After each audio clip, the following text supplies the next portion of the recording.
सकते हैं कि यदि ABC में हमारे पास क्या है, त्रिभुज ABC के आंतरिक कोण है, निम्न में से कौन सा सही होगा। अगर आप इसमें वो लगाने लगेंगे, क्या बोलते हैं, क्वाड्रेंट वाला फार्मूला या फिर कुछ भी सोचेंगे तो फिर टाइम वेस्ट कर देंगे अपना। आप देखेंगे यहाँ पे ये क्या कंप्लीमेंट्री है, तो बोलेंगे हाँ इन दोनों को जोड़ने पे तो 90 आ रहा है, और 90 आता तो इनकी वैल्यू 1 हो जाती है। ये बोलेंगे कॉस है और ये वाला हमारे पास कॉट है, तो ये तो कॉट में बन जाएगा कॉस कॉस कॉस, तो ये तो कॉस नहीं होना चाहिए, नहीं तो फिर गड़बड़ है। यहाँ पे सेक होना चाहिए मेरे हिसाब से, सेक रहेगा तभी बनेगा, सेक -tan ये भी बना जाएगा, आंसर तो बनी आएगा। टाइपिंग मिस्टेक रहा होगा, एक बार मैं फिर से लिख दे रहा हूँ ऐसे बना कैसे। अभी आपको मैंने डायरेक्ट तो बता दिया कि कितना आने वाला, लेकिन इसके पीछे का लॉजिक समझ लेते हैं आइए कि कैसे हुआ, तभी तो आप एग्जाम में भी कर पाएंगे। ये सेक होगा तभी बनेगा, कि क्वेश्चन तो करेक्ट करना बहुत इजी है इसमें। अब देखिए ये क्वेश्चन हमारे पास, तो किसी भी ट्रायंगल के तीनों कोणों का योग कितना होता है, तो आप बोलेंगे ट्रायंगल के तीनों कोणों का योग जो होता है वो 180 होता है। अब बोलेंगे इनको आधा कर दिया जाए, अगर इनको आधा कर दिया जाए तो बोलेंगे ये आधा कर देंगे तो ये 90 हो जाएगा।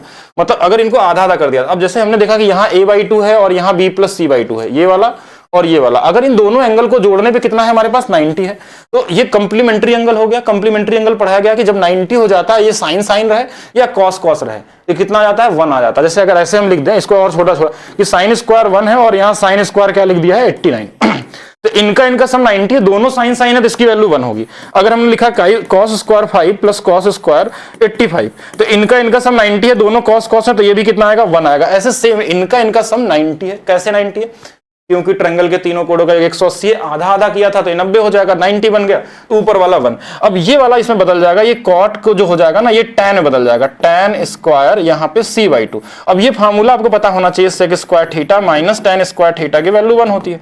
सीधा सीधा आप इसकी वैल्यू रख सकते थे। एक अगर आपको मान लीजिए कुछ भी नहीं आता, अब बात करते हैं दूसरा चीज कि हमको कुछ भी नहीं आता, हम कैसे करेंगे, हमको कोई तरीके का फार्मूला नहीं पता, कंप्लीमेंट्री एंगल नहीं पता, तो कोई भी वैल्यू ले लीजिए ABC का, रख लीजिए, आ जाएगा आंसर, कुछ नहीं फर्क पड़ता इसमें।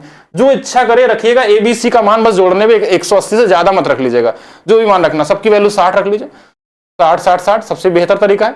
ये इसका भी 60 60 60 60 120 बटे में 60, यहाँ 100, ये हमारे पास 60 ये 30 हो जाएगा, इनको जोड़ लीजिए, ये भी बनाएगा ये भी बनाएगा, और आंसर उतना ही देने वाला है। तो कोई भी वैल्यू लेके भी कर सकते थे अगर कुछ नहीं आता तो। ट्रिग्नोमेट्री सबसे आसान, इसीलिए मैंने बोलता हूँ कि सबसे ईजी तरीके मिल सकती है आपको, वहां से कुछ फायदा होगा।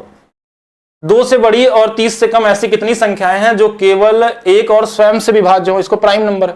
आप इसको लिख भी सकते हैं, 2 से बड़ी बोला था तो आप बोलेंगे 3 है, 5 है, 7 है, 11 है, 17 है, 19 है, 23 है और 29 है। तो बोले 3 3 6, एक और बच गया क्या कोई, 3 4, क्योंकि इसमें तो ऑप्शन में है नहीं ना ये, 3 5 7, अच्छा 13 को छोड़ दिया था तो 9 हो जाएंगे। एक तो ऐसे सोच सकते हैं, अगर आपको याद है तो, नहीं याद है तो एक ट्रिक भी याद रख सकते हैं, 44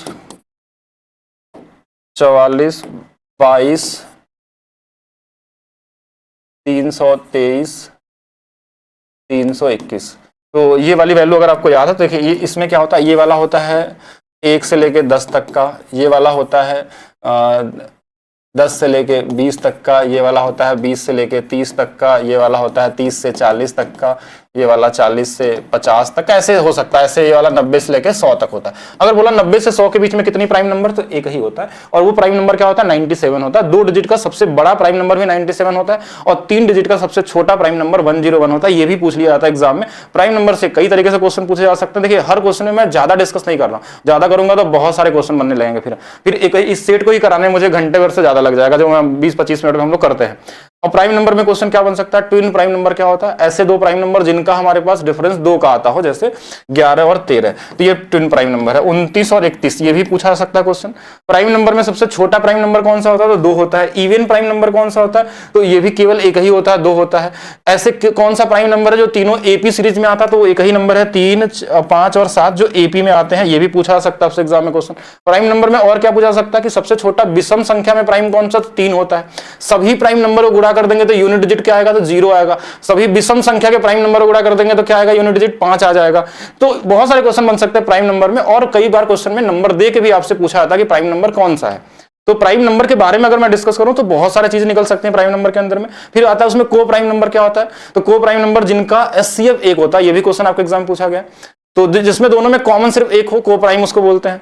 को प्राइम में एचसीएफ के बारे में पूछ लेता है। फिर हमारे पास आता है कंपोजिट नंबर कौन सा होता है सबसे छोटा, तो प्राइम जो नहीं होगा वो क्या होगा, कंपोजिट भाज्य संख्या होगी, सबसे छोटा कौन सा, 4 होता है।